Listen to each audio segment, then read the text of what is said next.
Para trabalhar com o tema A Luta pela Cidadania no Brasil, com os alunos do segundo ano do ensino médio, foi escolhido um recorte de um período histórico, mais exatamente a época da ditadura militar, o posterior processo de redemocratização e o início do processo da globalização ocorrido nos anos 90. Por que foi escolhido esse recorte histórico? Porque ele é muito representativo de como o conceito de cidadania é variável, tendo em vista dois aspectos.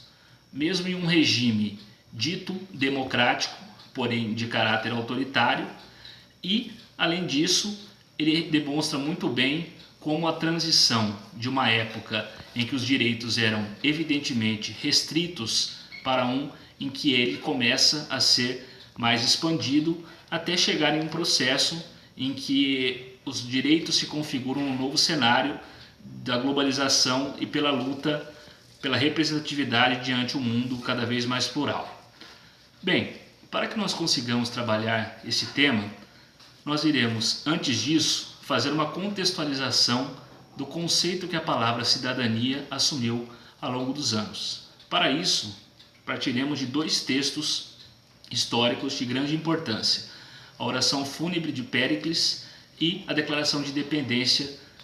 dos Estados Unidos. Nós julgamos que esses dois textos são de grande importância para mostrar as diferentes acepções que o conceito de cidadania assumiu ao longo da história. Bom, nas primeiras aulas, depois de contextualizarmos o termo, iremos fazer uma análise do período militar, mais precisamente nos chamados anos de chumbo. Iremos analisar com os alunos o decreto do AI-5, no qual fica evidenciada a restrição dos direitos. Posteriormente, trabalharemos com algumas imagens que mostram as cenas de repressão do regime militar. Após abordar o regime militar, iremos para as partes representativas do período de redemocratização, focando principalmente em imagens de manifestações como, por exemplo, a Direta Já. Vale lembrar que a análise das imagens, tanto no período militar quanto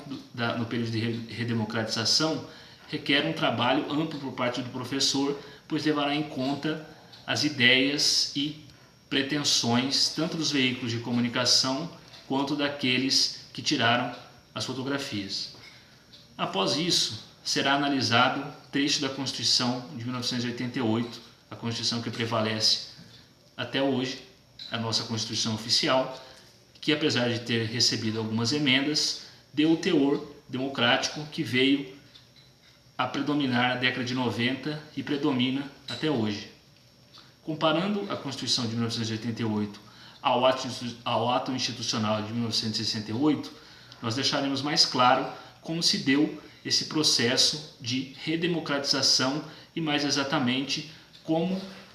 ser cidadão passou a significar outra coisa. Por fim, nós terminaremos mostrando como se entende o processo de globalização, e isso vai requerer uma aula interdisciplinar com os professores de Sociologia e de Geografia para explicarem o contexto em que se insere a cidadania hoje e quais as transformações pelo qual ele passou em um mundo dito globalizado. Quanto às avaliações, nós teremos uma primeira avaliação que vai procurar entender basicamente quais são os conhecimentos dos quais os alunos dispõem. Posteriormente, será cobrada uma avaliação na participação da aula interdisciplinar a respeito de como os alunos se comportam e demonstram interesse em sala de aula, e por fim, uma avaliação de caráter não apenas somatório, mas diagnóstico, mas um caráter também de diagnóstico e de análise, porque a pretensão não é apenas classificar o aluno, mas também compreender como ele conseguiu aprender o conteúdo e o que precisa ser feito para melhorar as próximas aulas. Deve-se salientar que nós também usaremos materiais, desde os mais tradicionais, como por exemplo caneta e quadro, sendo ele de giz ou quadro negro, ou mesmo o pincel de tinta com quadro branco, ou também utilizaremos computadores, data show,